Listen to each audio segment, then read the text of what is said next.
This is the story of how a race of serpent beings have taken control of humanity in plain sight.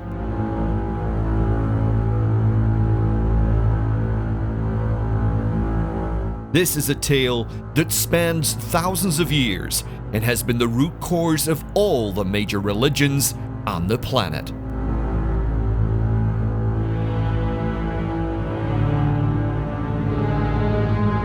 Thousands of years ago, a special, genetically advanced race of beings came to Earth.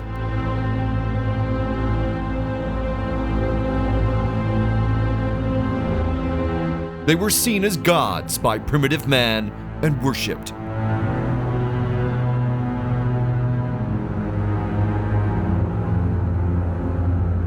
They set themselves apart, and yet some mated with humans and created a special race.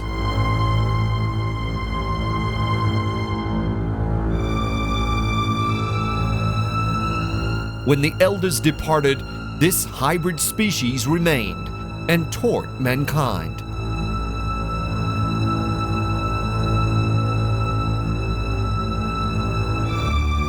Civilization emerged: writing, art, science, engineering, architecture, and more, spreading around the globe.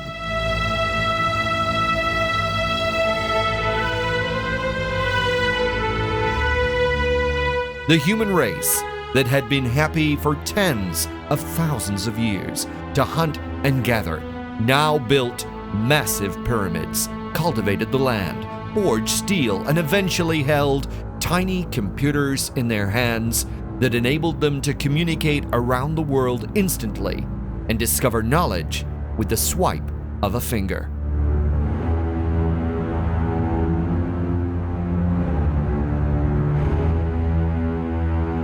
All of this and more is only part of the story, for our benefactors had an ulterior motive.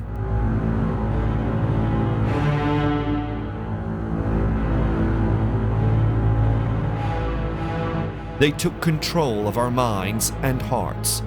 They control this world. They control you.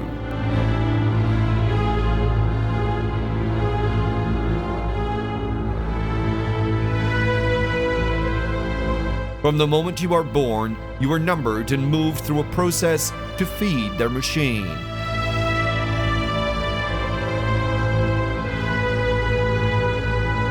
Nobody is truly free.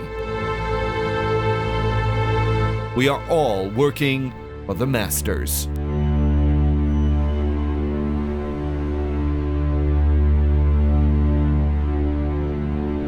Every now and then they are revealed to the world, and in the 18th century we had a glimpse of their massive power.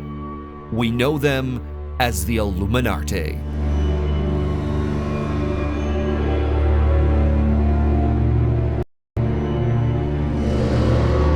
From huge international corporations to hidden governments, from secret societies to medicine, the Illuminati are in control.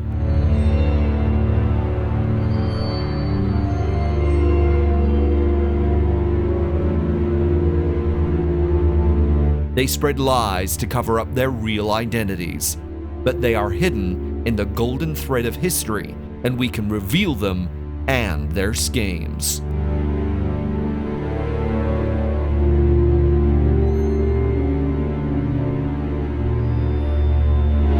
Do you believe you live in a free country? Think again.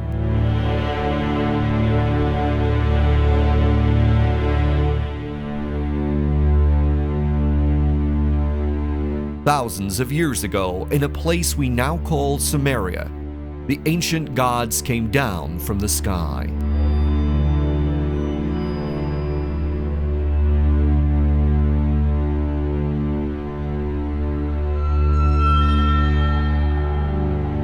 This remarkable event is part of our recorded history.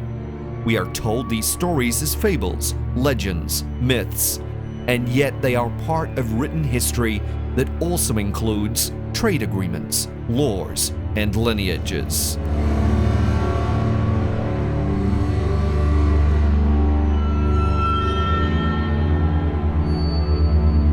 how did it all begin? Who were these beings that our ancestors worshipped as if they were gods?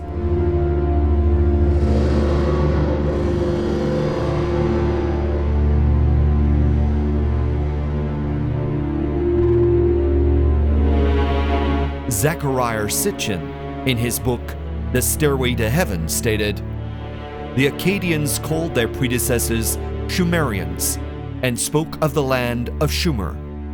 It was in fact the biblical land of Shinar. It was the land whose name literally meant the land of the Watchers.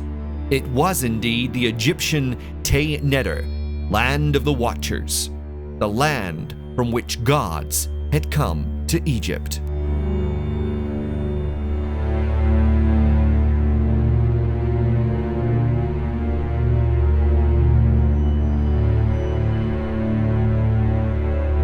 So Sumeria means land of the Watchers, and it is from this land that the Elohim, or Shining Ones, who governed the Watchers, also came.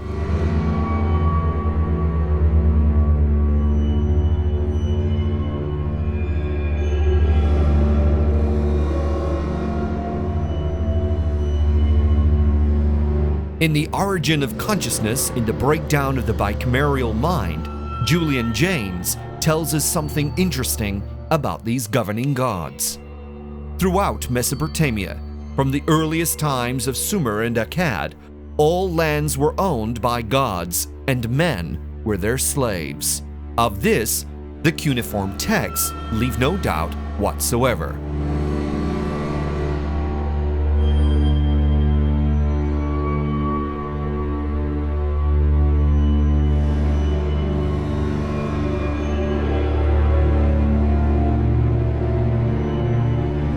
Each city-state had its principal god, and the king was described in the very earliest written documents that we have as the tenant farmer of the god.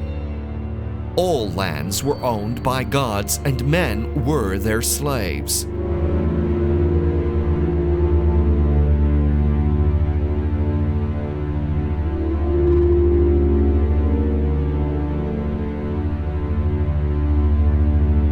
Interesting notion, and one we shall return to, for it is a fact that even today we are still the slaves to the descendants of these gods.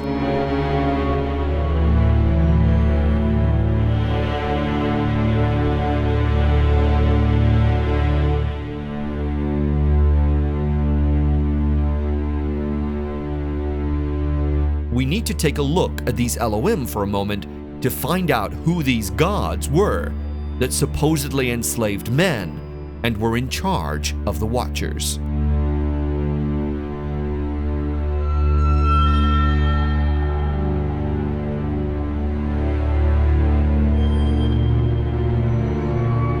Elohim is a term used often in the Old Testament for the Lord, an incorrect usage, as the term is plural and means Shining Ones.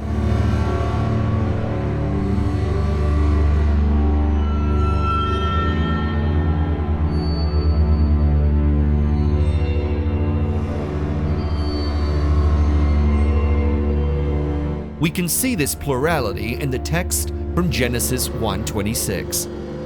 "And God said, let us make man in our image, after our likeness."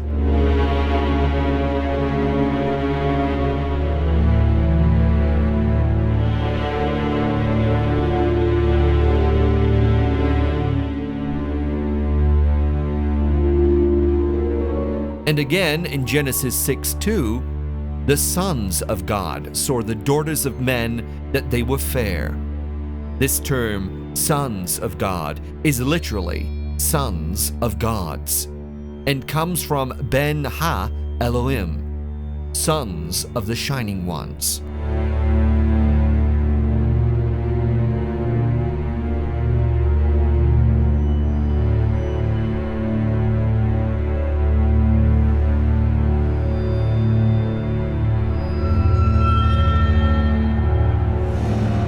These were the sons of those shining lights that descended to earth.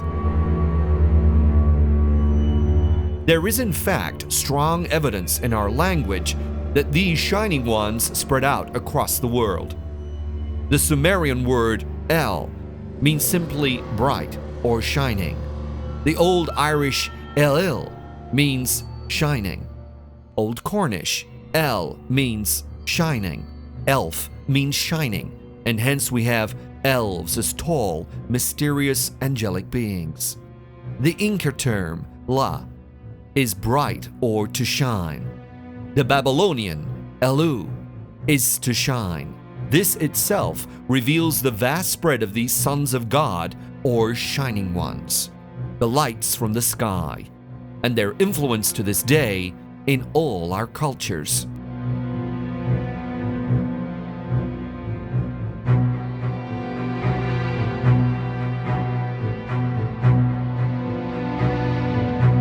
Baal, the deity often spoke of as the Lord in the Bible, is also seen as a shining one in the Old Testament and is called the owner.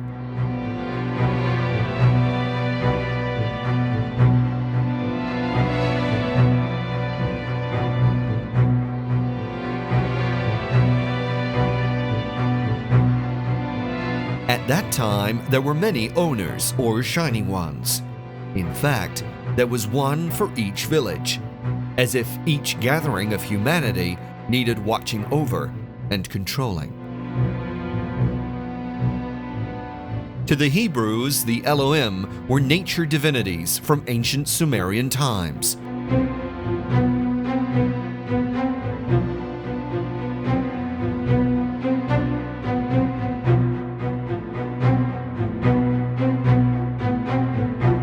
According to General Albert Pike, the famous Masonic historian, in his work Morals and Dogma, the Elohim were the host of heaven, ascending and descending to pass messages to and from God.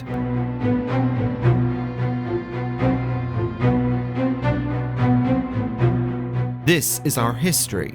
This is the history of the world. That beings of light descended and ascended to the sky, very often on shining craft. These tales are all over the world, in almost every culture.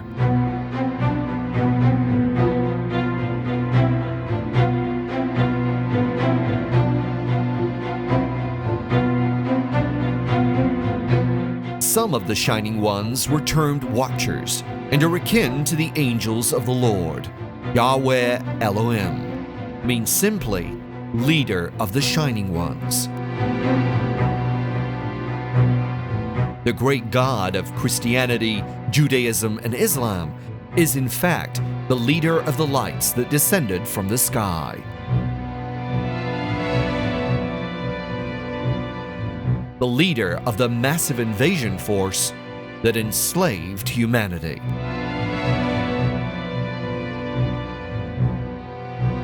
So now we have these plural Elohim, or shining ones, as gods, being above even the kings and supplying watchers to watch over man.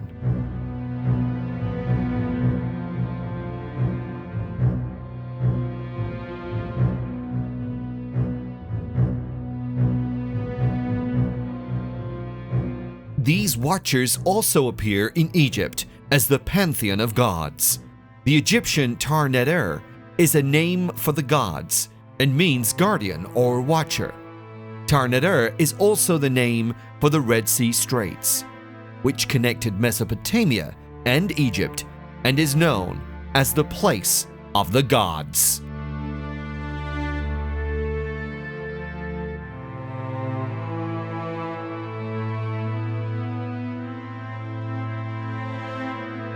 These watchers were also known as Urshu, and were classed as being less divine than the gods. The ancients spoke of a time when there were gods or shining ones who ruled up and down Sumeria and Egypt, and who employed watchers over the ordinary folk.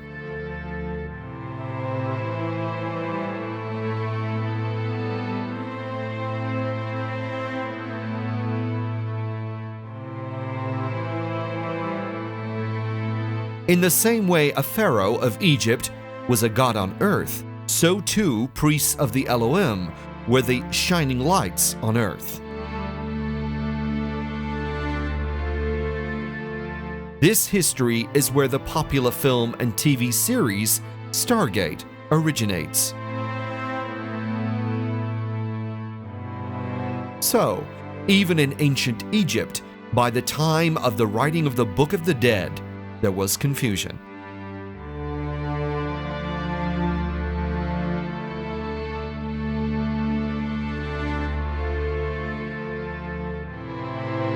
They had come to Egypt, the Egyptians wrote, from Ur, the far foreign land, whose name Ur meant oldest. It is the very location that the originator of the world's greatest religions trained, Abraham. He was trained by the Shining Ones, the Watchers, the great lights of the sky, and he started the yoke of mainstream religion on this very planet. Billions of people across time and across the world are yoked into their religion, created by a man who was trained by beings of light that descended from the sky. For millennia, we mere humans have done their bidding. Indeed, these shining ones were known as serpents and worshipped as such, mainly because of their appearance. Even in Greece, these stories evolved into the concepts of the gods, titans, and humans.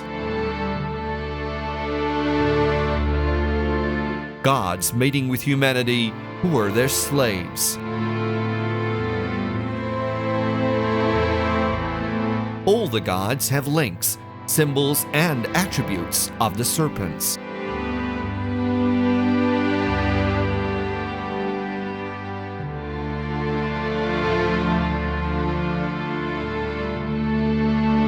Thousands of years later, over 1 billion people are still yoked to the Catholic Church, which resides in the Vatican, a place that means abode of serpents.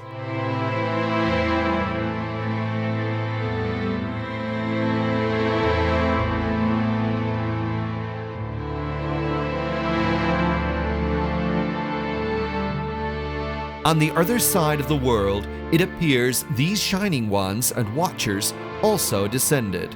According to the legend of Wotan from Mesoamerica, this Wotan was the serpent who was descended of the race of Can, and was called a guardian or watcher, amazingly similar to Canaan.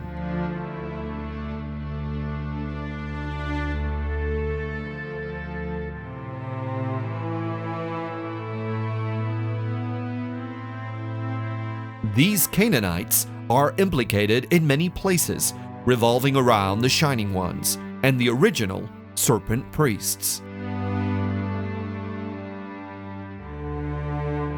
From this time onwards, serpent worship spread across the globe, and we have to wonder why.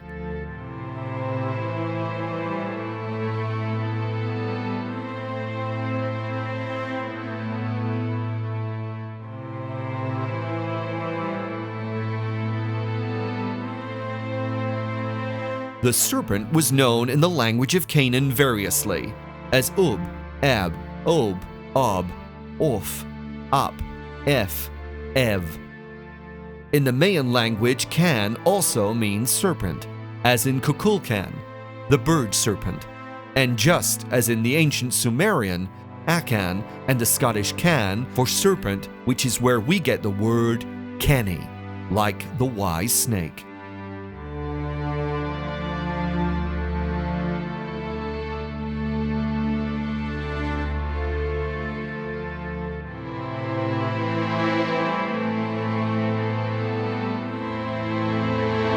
Vulcan, the Roman god of fire, comes from the Babylonian Can for serpent and Vul for fire, showing an etymological link across thousands of miles and oceans and meaning.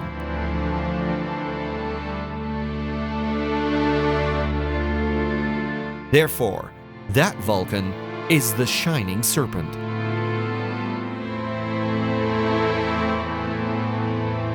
The Hebrews term these watchers as Nun Resh Ayin, meaning those who watch. In the Greek, this is translated as gigantes, or giants, a race that even the writer Hesiod featured as being monstrous. Now we can understand the role of the giants seen across the world of folklore as the presence of the Watchers. In almost every culture, there are tales of these powerful and wise giants that ruled over humans. A great many stone circles and ancient monoliths are named after them, as if they gave us the knowledge to build such places to help us understand the movements of the heavenly host.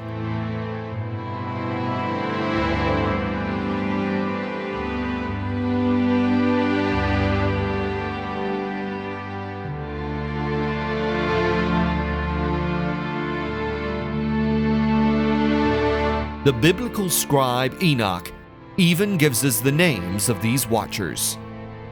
And these are the names of the holy angels who watch. Uriel, one of the holy angels who is over the world and over Tartarus. Raphael, one of the holy angels who is over the spirits of men. Raguel, one of the holy angels who takes vengeance on the world of the luminaries. Michael, one of the holy angels, to wit, he that is set over the best part of mankind and over chaos. Saraquel, one of the holy angels who is set over the spirits, who sin in spirit. Gabriel, one of the holy angels who is over paradise and the serpents and the cherubim. Remiel, one of the holy angels whom God set over those who rise. Note that Gabriel, the messenger who told of the birth of Jesus and who passed on the wisdom to Muhammad, is in charge of the serpents. Remiel is over those who rise, those seeking enlightenment. Enoch actually wrote about them and, in fact, for them in the book of Enoch. In the Bible and the book of Enoch, these shining ones are called angels, archangels, or cherubim.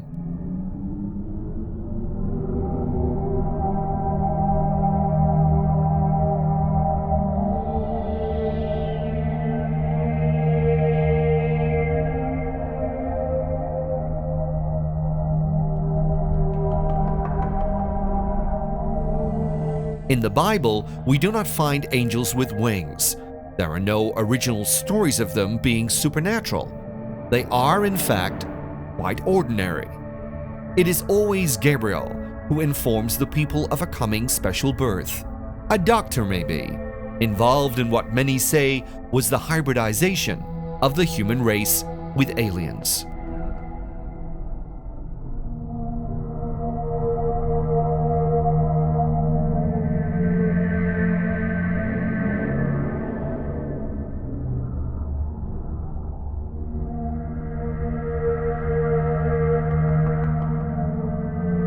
How else would he have known any child to have special powers, such as those attributed to Jesus? Incidentally, Jesus was known as the wise serpent. He died on the cross, but sloughed off his shrouded skin in the tomb, and then ascended into heaven. All of this is based on a much older understanding of the true nature of the Shining Ones, that they were serpent-like beings of light who invaded earth. Follow my yoke, indeed.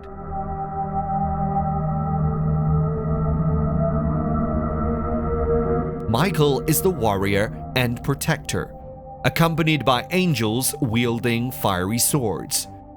What were these swords? Explained to us in the language of the period, they are surely something far advanced.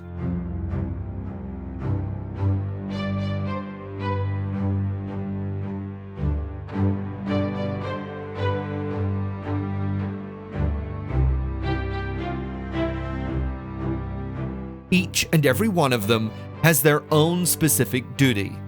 Beings with titles, angelic titles, as messengers and ambassadors of the Shining Ones.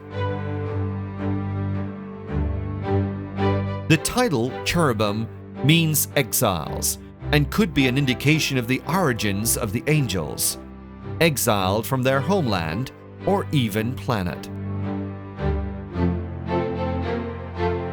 Enoch, the consecrated one, would later write up the history of these fallen angels, who spread across the globe as the great Shining Ones, teaching, measuring, and building the world's most mysterious ancient monuments.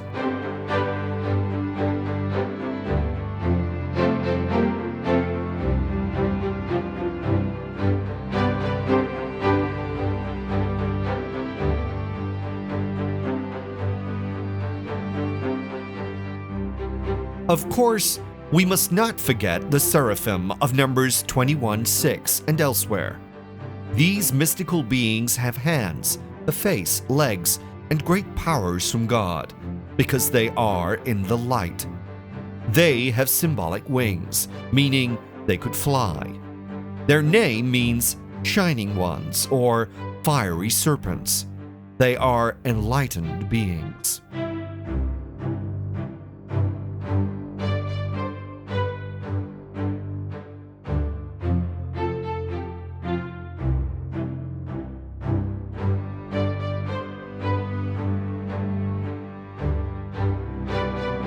Mystical Jewish literature tells us that the angels can fly, tell the future, shapeshift, speak Hebrew, and are emanations of the divine shining light.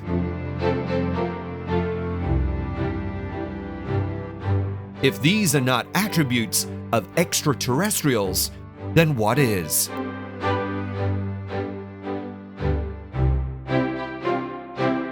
And yet we are told these are myths. These writings rank alongside mundane, ordinary history, lores, philosophy.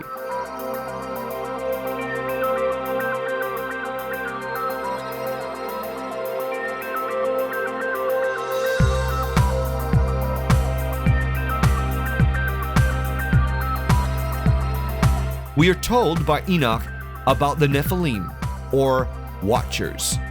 These are the angels who seem to have been the military arm of the Shining Ones, and who are initially employed to guard the Garden of Eden, but then began to mix with the indigenous peoples of the area.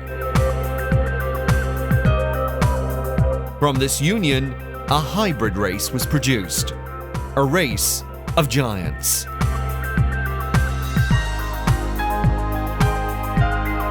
These also passed on knowledge and taught combat and how to make weapons. This was a crime, and they were outlawed by the Shining Ones, who departed Earth, leaving behind a hybrid species to rule. These were illuminated beings, wise, knowledgeable, and with great power over the indigenous human population.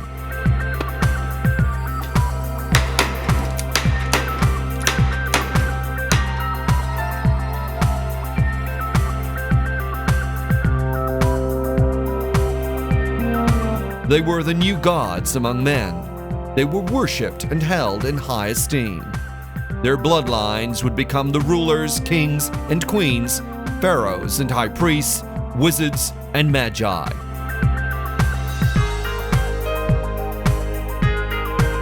From that moment, the entire world would be ruled by an elite bloodline who worked tirelessly to ensure the purity of their own kind, who bred only within strict rules, who claimed divine right to rule.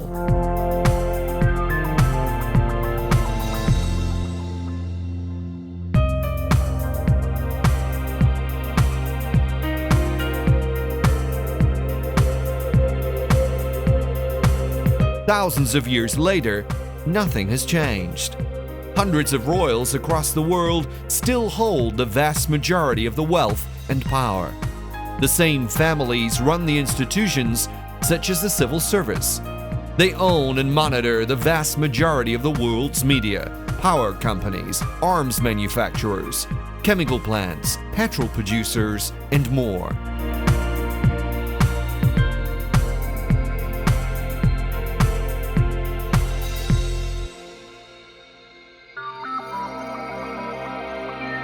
Think about this for a moment. People who claim divine right for some imaginary being in the sky actually rule.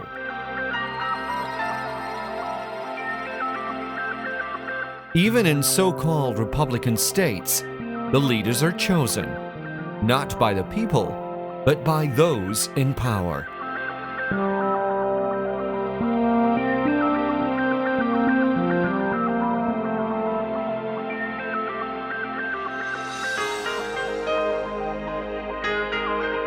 Nobody becomes President of the United States unless they have been vetted, approved, and blackmailed. The real power lies behind the scenes with civil servants who can trace their family line of descent back thousands of years to family members who were doing pretty much the same thing.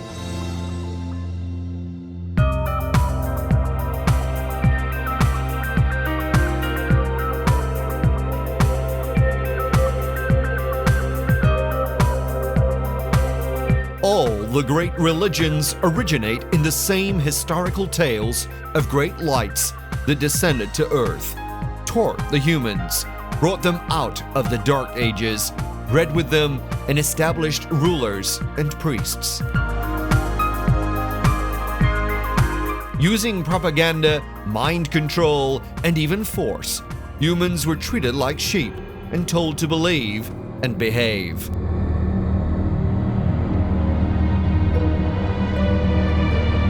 We had to worship the lights in the sky.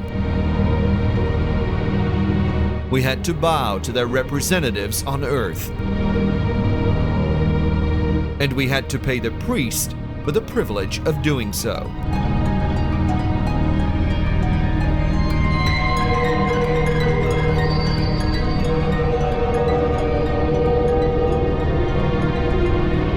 Land was taken from us, and we were told to pay to live upon it.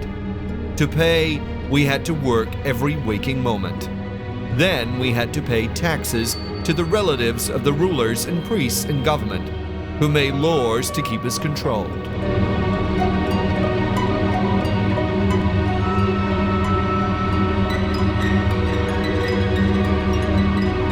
We were thrown into war against our brothers, told to build pyramids and great walls, tested upon and abused every step of the way.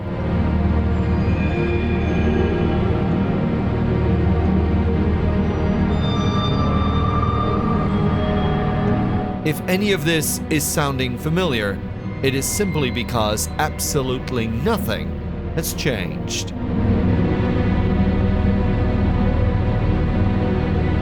From the 17th century onwards, we believed we had found a way of revolting against this oppression. Across Europe and the US, so-called freemen fought against the tyranny.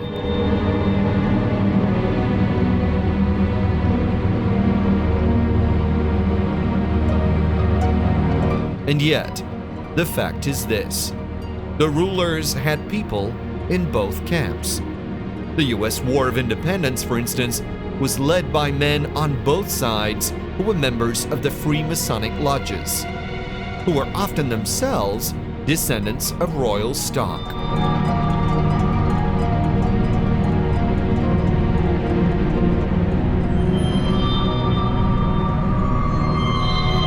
The English Civil War ended up with the English begging for a royal to come back on the throne. It was all stage managed. It has always been stage managed.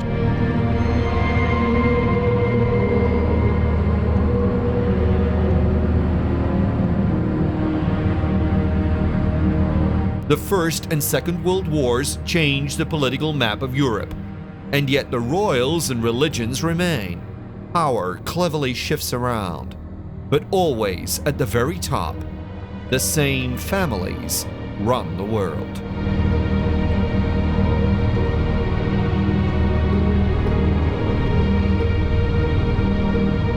Modern control began in the 18th century as a reaction to the growing enlightenment of the human population. The printed word had an unfortunate side effect for those in power. People began to gain knowledge and spread dissent. One very clever method of controlling such dissent is to cause it, own it, and control it.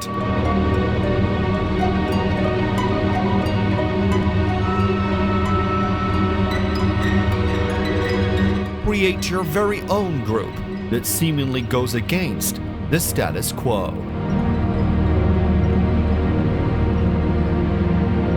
And not only do you manipulate those who are naturally drawn towards it, you gather your own secondary power base to play around with.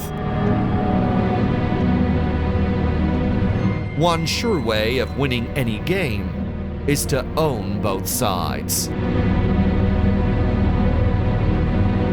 In the 18th century, the modern era of mind control began with the creation of the Illuminati.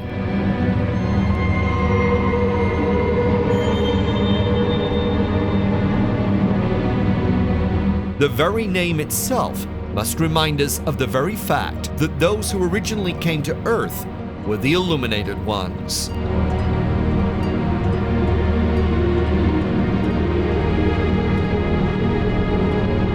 In the 18th century, a Freemason wrote the following words: "There are a certain number of people who have arrived at the highest degree of imposture.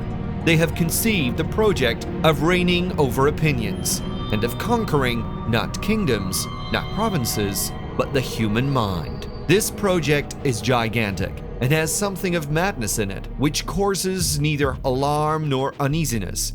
But when we descend to details, then we regard what passes before our eyes of the hidden principles. When we perceive a sudden revolution in favor of ignorance and incapacity, we must look for the cause of it, and if we find that a revealed and known system explains all the phenomena which succeed each other with terrifying rapidity, how can we not believe it?"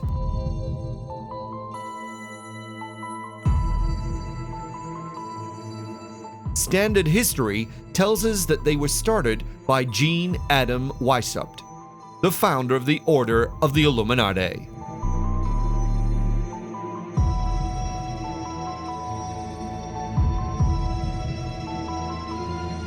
Weishaupt was born in Bavaria on the 6th of February, 1748.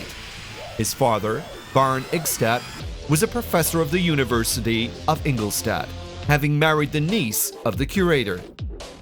The Baron secured a scholarship at the Jesuit College for Adam, who then went on to become a law student at the age of 15. Ingolstadt was a steadfastly Jesuit area and had been for over 200 years. Dissent was not permitted, even though they had been partially suppressed in 1773 by Clement XIV. It had been said of the Jesuits that they were the world's largest and most powerful secret service, due mainly to the fact that they were feared by many in the Catholic Church, and that a universal confession could well be utilized for blackmail.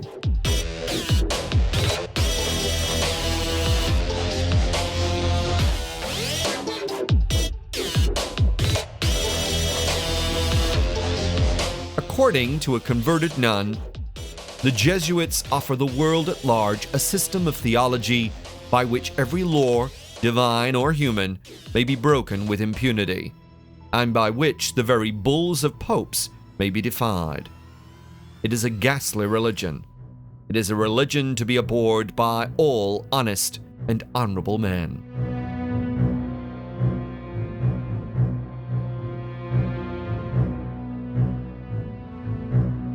So according to this 19th century writer, they were even above the bulls of the Pope.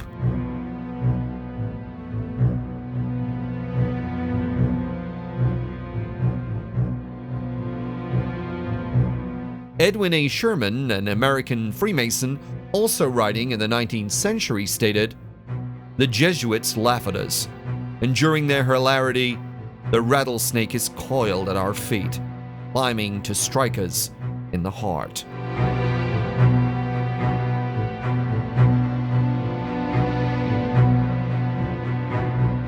Even President Lincoln, who was finally assassinated after numerous attempts, said, "The Jesuits are so expert in those deeds of blood that Henry IV said that it was impossible to escape them, and he became their victim, though he did all he could to protect himself. I know that the Jesuits never forget nor forsake."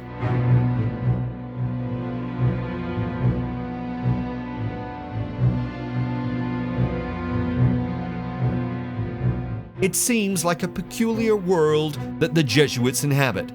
On the one hand, they fraternize with Freemasons, royalty, and presidents, and on the other, taking an oath which puts them at odds with just about everybody who is not Catholic. It is into this world that Weishaupt was brought up.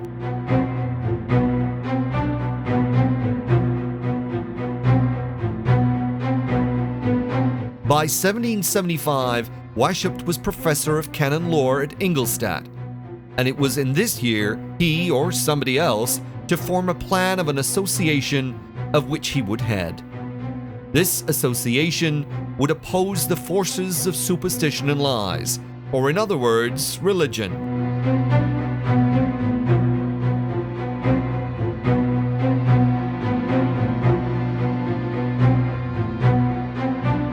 The thoughts of many commentators is that Weishaupt so hated the Jesuits that he thoroughly intended to do away with them once and for all.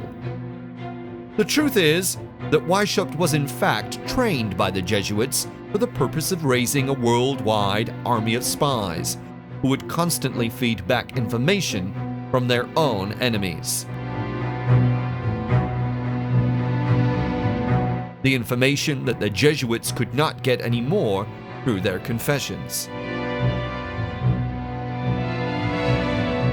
In fact, the Illuminati even set up their own confessions in line with that of the Jesuits. All of this surveillance and confession was fed back to the Jesuits from the very people who were supposed to be against them. How better to find out what was in the mind of the opposition than to be the opposition? This is a standard double ploy, utilized for centuries by the secret services of all religions and states. They even fed the anti-Semitic rhetoric, which suited the Catholic Church down to the ground. Through associations with the Freemasons, the Jesuits managed to get information from and influence to the Freemasons of the globe. These business leaders, politicians, military commanders, religionists, and so-called free thinkers were in fact being manipulated yet again. And very often with the exact same devices that had been used for thousands of years. Belief in a divine entity, worship of a being of light, otherwise known as Lucifer, and even the concept that their own secret line stretched back to the time of Egypt and beyond. What many people didn't realize was this: all of that was true. They were being controlled and manipulated by a sacred line that did originate thousands of years ago, and they still are. Following Weishaupt's amazing creation out of the order of a much older institution, we suddenly have several worldwide revolutions, and the balance of power supposedly shifting like never before. The Illuminati stretch back into the realm of the Shining Ones in Afghanistan. This link is with the Roshaniya, or Illuminated Ones. and reference to them comes from the House of Wisdom in Cairo, a veritable fount of esoteric knowledge predating the Roshaniah by hundreds of years. The earliest leader we know of is Bayezid Ansari, who claimed descent from the helpers of Mohammed. Using merchants and soldiers, Bayezid eventually spread his message across the world by word of mouth, and those Gnostics and mystics who heard the message already understood the secret of illumination. As Archon Darul says in Secret Societies, coincidences of date and beliefs connect these Bavarian Illuminati with the Afghan ones, and also with other cults which called themselves Illuminated. The beginning of the 17th century saw the foundations of the Illuminated ones of Spain, the Alumbrados, condemned in an edict of the Grand Inquisition in 1623. In 1654, the Illuminated Gironets came into public notice in France. Documents still extant show several points of resemblance between the German and Central Asian Illuminists, points which were hard to account for on the grounds of pure coincidence. Weishaupt founded his Illuminati on May Day, 1776, in Bavaria.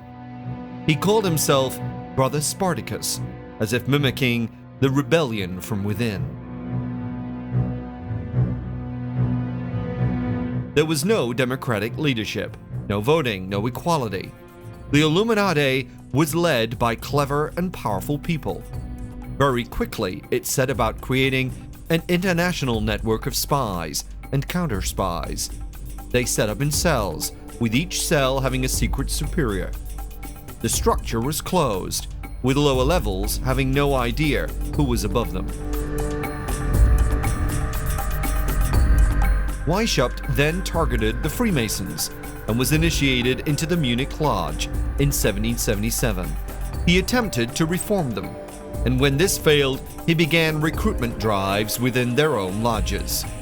It was a brilliant ploy, using a secret society to build a secret society.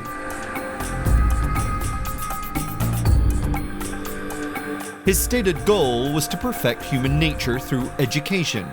He would free people from government and organized religion.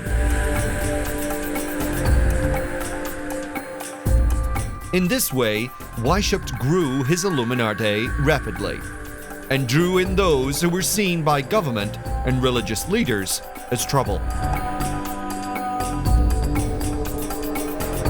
Claiming to free people from the bounds of society, the Illuminati in fact gave them even harder rules and regulations to follow.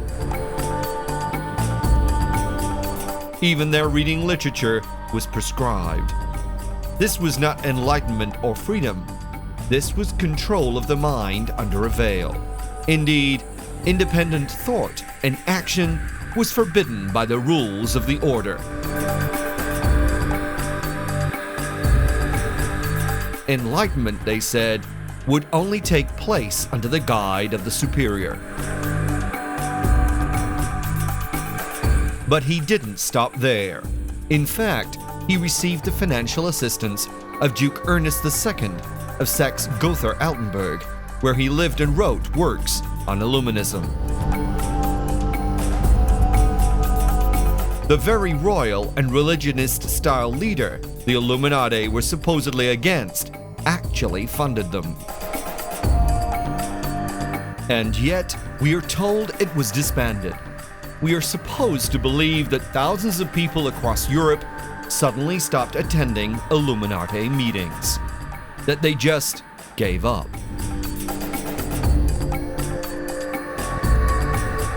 We are told that because the Bavarians had outlawed it, their grand ideas of reducing the dominance of religion and state ended there.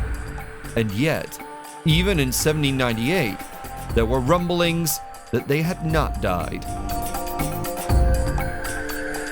Many even claimed they were behind the French Revolution, which brought down government, royalty, and religion. So powerful was the fear of the Illuminati that Christian preachers gave sermons across Europe and even in the United States. What we do know is that the world was changed. Some royal houses did fall, only to be replaced by people who actually had royal blood. Religion was supposedly attacked and changed. Revolutions occurred across the world, and all this following the creation of the Illuminati and within a very short period of time. The surface story looks good for the easily led. The subtle hidden story works well for the conspiracy theorist and free thinker. But the truth is that nothing at all really changed. It was a massive and elaborate smokescreen that served its purpose brilliantly. Free thinkers really did believe they'd made a difference. Here's a brief example of how they made no difference at all. The United Kingdom is a very small place in comparison to many countries in the world, and yet the power it holds is immense. It has a massive commonwealth that includes countries it can call on during times of war, such as Australia, Canada, and more. The head of state for all these is the present king or queen. That head of state owns huge amounts of land in the world, shares in the world's biggest companies. They are head of the religion and government. They can dissolve parliament at any time they wish. Parliament itself is made up of a small amount of elected ministers, who all have to give way to an unelected House of Lords, who answer to the king or queen. Beneath the head of state, there are dukes, earls, lords, barons, and more. All of these are in positions of power in government, institutions, media, religion, and companies. They are the ones who hold all the power. Anybody who steps outside of that special bloodline club is immediately taken care of, such as Princess Diana. Just because every now and then a commoner such as Richard Branson manages to make a few million means nothing. Even he needs permission from the little committees to fly his planes, set up a business, or run his trains. If he or his company steps out of line, then permission is not given. Toe the line, virgin or no virgin. And just because you may live in a republic, don't think for one moment you are immune. Take Hollywood, for example. The stars of Hollywood are themselves treated like royalty. Some step out of line and are no longer required for the big films. Why? Because the big film companies are owned by the same old elite. Many stars are themselves descended from royalty.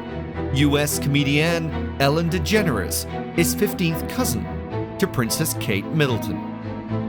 Angelina Jolie is descended from the kings of France. Brad Pitt is descended from King Henry II of England. Hugh Grant is a descendant of King Henry VII of England. Brooke Shields descended from King Henry IV of France. Uma Thurman descended from King Edward I of England.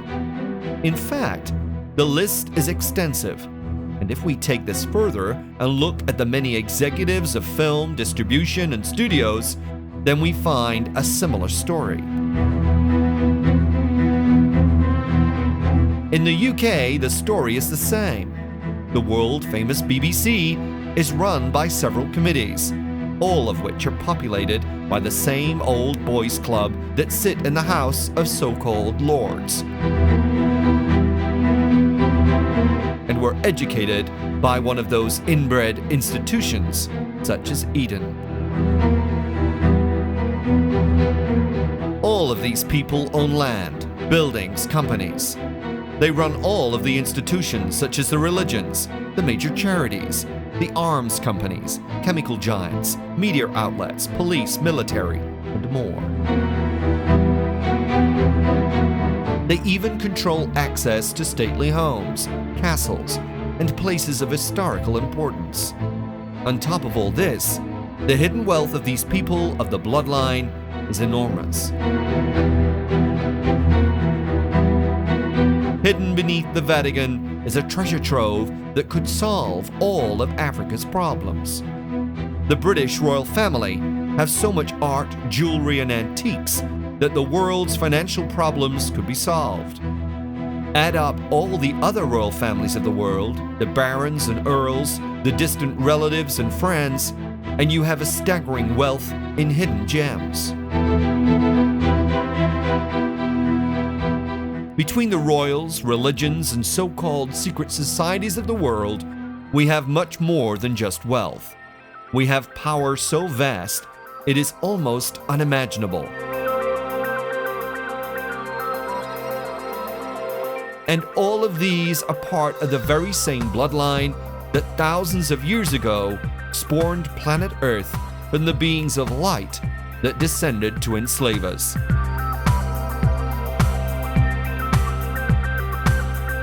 Remember those lines from Mesopotamian cuneiform? That from the earliest times of Sumer and Akkad, all lands were owned by gods, and men were their slaves. These were the illuminated ones. In the 18th century, their name re-emerged. They spread, embedded themselves in Freemasonry, controlled people, and forced change. The same Freemasonry that has members from royalty, religion, business, military, police, charity, media, and just about everywhere else. One bloodline to rule them all, and in the darkness, blind them. Now, in the 21st century, we are still slaves to the masters who've accumulated vast estates, power, and wealth. We are controlled from birth. We are given a number that must move along with us throughout life. We need that number to get health care, to be allowed to indebt ourselves to their banks, to vote in the mockery they call democracy, to claim a pension we have paid for tenfold. During our lifetime, they have the power to take away our freedom at any point with their police force and their laws. To send us off to war, to force purchase the property they told us we owned. To take away our children and civil rights. We are told to bow to the alien deity dressed in fine rags and call them Majesty. We are branded by a religion, or even lack of it. Our intelligence is measured, our education controlled and manipulated and charged for. The internet is increasingly a tool for propaganda and mind control. Drugs are mass tested on us as if we're some kind of guinea pig. Our food intake is constantly controlled by the nanny state in the same way our entertainment is. The news is carefully chosen by editors who are told what to choose by the owners, who just happen to be members of the elite bloodline. False stories are created and manipulated to make us lab rats move this way or that. Religions are constantly used against us to make us look outward and not inward at our own leaders. And all the time, real people in the world see and experience real events. Thousands and thousands of people have witnessed UFO activity around the globe. In each case, the governments cover up, create false stories, and hide the truth. What does our strictly controlled media say? They mock according to the instructions they are given. Humankind is not the master race of planet Earth. Humankind is enslaved to the ancient gods that came down to Earth thousands of years ago. They have become so deeply embedded within our society that we no longer see them. The universities that translate ancient texts are owned and run by them, and it is they who create the professors, the experts that we, the idiots, must listen to. They tell us that the ancient historical texts written by our ancestors are nothing more than religious mythology. That serpent-faced aliens who descended to Earth with fiery weapons and strange craft are all from their bizarre imagination. All the time, they then tell us to go to church and pray to an imaginary god, to make offerings to dead saints, to yoke ourselves evermore to their systems. Freedom. What is that? Unless you can somehow disappear into the wilds of some huge forest and escape all their influence and control, then you are not free. You, me, and everybody else on this planet are subjects of influence. Whether from the TV set, cinema, radio, or supermarket, we are being constantly fed carefully prepared information that meets the goal of those ancient gods: to enslave you and me.